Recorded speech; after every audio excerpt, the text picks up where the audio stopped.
May I then start by thanking the friendly people of the Republic of Malawi for the very warm reception and hospitality accorded to me and my delegation since our arrival in this beautiful city of Lilongwe.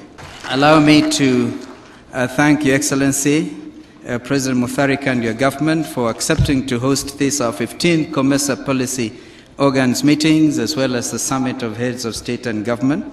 And congratulations once again for assuming the chairmanship of this important regional organization. And of course, for us, we feel a sense of comfort because in the first place, we were the first CEO, Chief Executive Officer of this organization. Now, at the helm of the same, at the level of the chair of the summit, we feel very, very comfortable. Indeed, you observed that a lot of us were not very keen to contribute on the various reports, but you are able to sum it up for us so well, thanks to your wonderful experience. I note with special gratitude the theme of this year's meeting as Harnessing Science and Technology for Development, integrating science and technology into mainstream national and regional or even continental development agenda in Africa. It does portend the most important opportunity that we must invest in if we indeed intend to make Africa the continent of the 21st century. I'm particularly impressed that as a regional body, we have finally recognized the significance of science and technology as a catalyst for development, as reflected in the theme of this year's summit, the same one that preoccupied the previous such gathering, the 14th COMESA summit held in Babane, Swaziland. The time and prominence accorded to this particular subject underscores the importance COMESA member states attach to the role of science and technology in development. Mr. Chairman, I'm persuaded that for our great continent to achieve sustained economic growth and improve living standards of our people, the creation and effective deployment of science and technology is absolutely essential. The ability to ride the crest of every emerging horizon in the realm of science and technology in order to create new and appropriate products and processes intended to create wealth and jobs should be one of our foremost preoccupations as a region. Suffice it to say that unless we appreciate science and technology as the meshwork with which to craft appropriate and sustainable interventions to specific challenges that face our continent, we risk remaining merely fascinated by the marvels of the discovery of otherwise handy apparatus capable, if well applied, of offering Africa both fame and fortune. Besides, prospects within science and technology must of necessity be closely attached to the theme of freeing our region and the whole of the African continent from deprivation and want.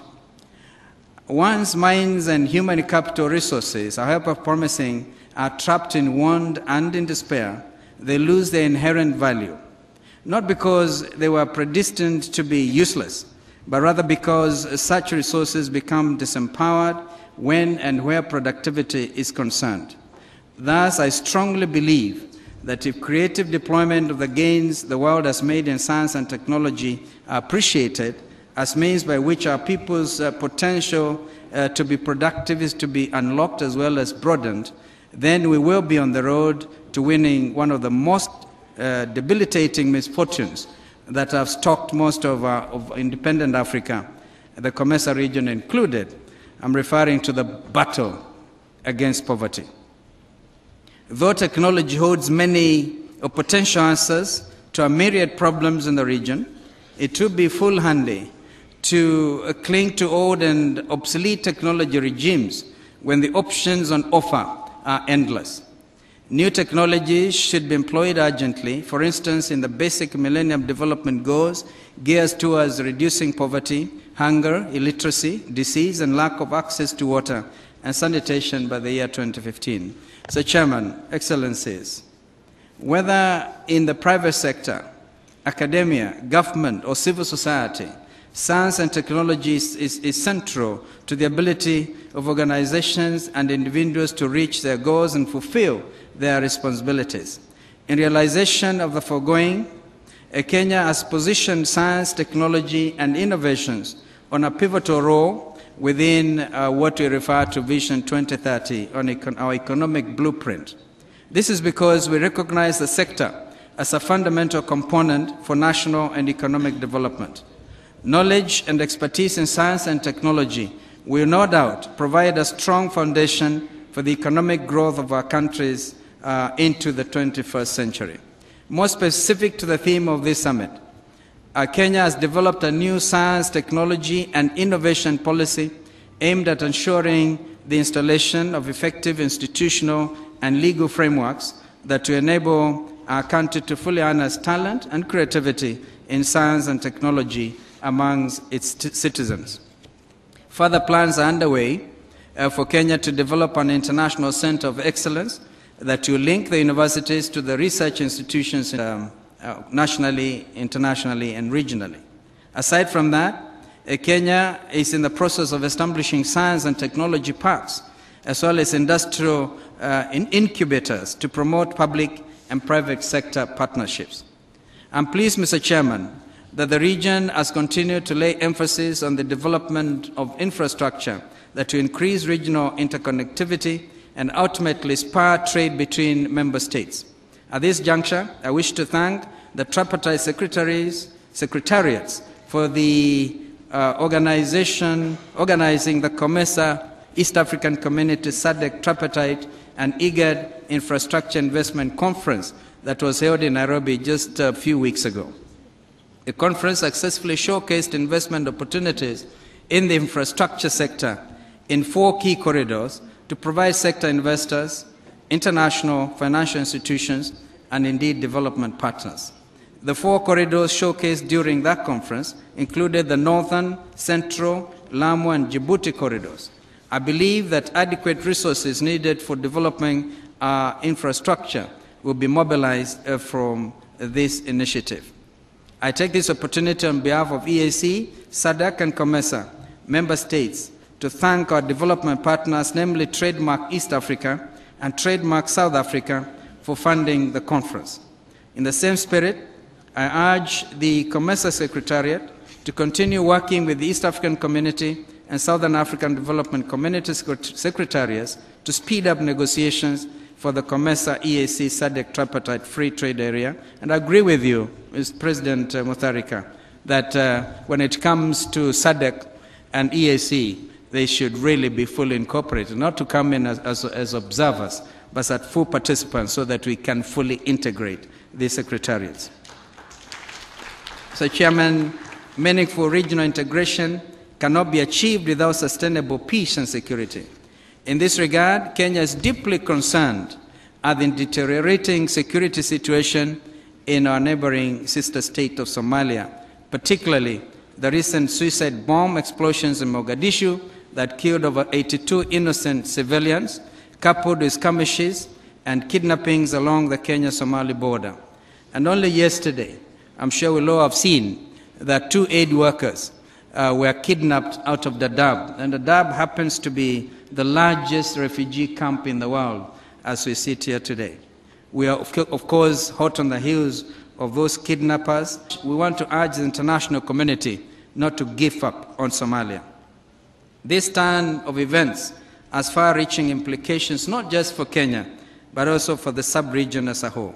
While condemning in the strongest terms possible these heinous acts of terrorism, Kenya calls upon the international community, including COMESA member states, to enhance a much-needed technical and financial support from the transitional federal institutions in order to strengthen the operational capacity of AMISOM and TFG forces. Allow me to thank Burundi, in particular, and President Nkurunziza, for the very tremendous sacrifice that Burundi, only recently coming out of conflict herself, that she has been able to make in trying to make sure that Somalia works towards stability.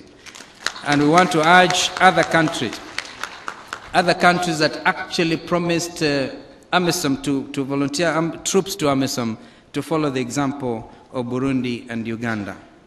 The state of lawlessness inside Somalia is a basic source of the spiraling cases of piracy along the Somalia coast and the Gulf of Aden.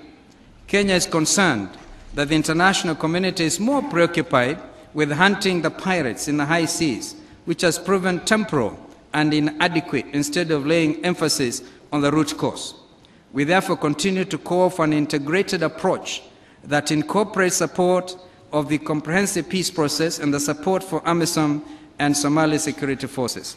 On the humanitarian situation in Somalia and the region in general, Kenya takes cognizance of the fact that the situation remains dire, exacerbated by the ranging conflict, drought, and high global food prices. There is urgent need for the United Nations Security Council to facilitate the creation of safe humanitarian corridors for the delivery of humanitarian aid to reduce the influx of refugees into neighboring countries, especially Kenya. Cognizant of this challenge, Kenya hosted the Horn of Africa Summit in September to seek a holistic approach to drought and famine management in the sub-region. The outcome of the summit was a joint declaration and long-term intervention strategies to address environmental sustainability and equitable agricultural growth and rural development. Sir Chairman, on the two sister states of Sudan and South Sudan, I wish to commend President Bashir, who is actually in the House, and President Salva Kiir for working together within the spirit of the Comprehensive Peace Agreement and ensuring inter alia that the referendum that resulted in the establishment of the new Republic of South Sudan was held successfully and the outcome respected accordingly. While we are cognizant of the challenges posed by the unresolved issues, we are encouraged by the commitment demonstrated by the two presidents to resolve these pending issues. We take particular note of their recent meeting in Khartoum and welcome the decision to form task forces to deal with humanitarian affairs, border security, higher education, bilateral relations, and the economy, as well as the formation of a joint administration to manage oil facilities. Mr. Chairman, Excellencies, ladies and gentlemen, as I conclude my remarks, I wish to applaud the people of Zambia for holding peaceful elections a few weeks ago. And we have heard it, of course, from the Vice President himself, how they look at the challenges ahead. We truly, truly congratulate Zambia, now into their fifth head of state. And of course, congratulate His Excellency Michael Sata for being elected the fifth president of the Republic of Zambia. I also congratulate President Bingwa Mutharika for assuming our chair, as I just started by saying. I can assure you that Kenya will lend you full support during your tour of duty as our chairman. Thank you, and may God bless you.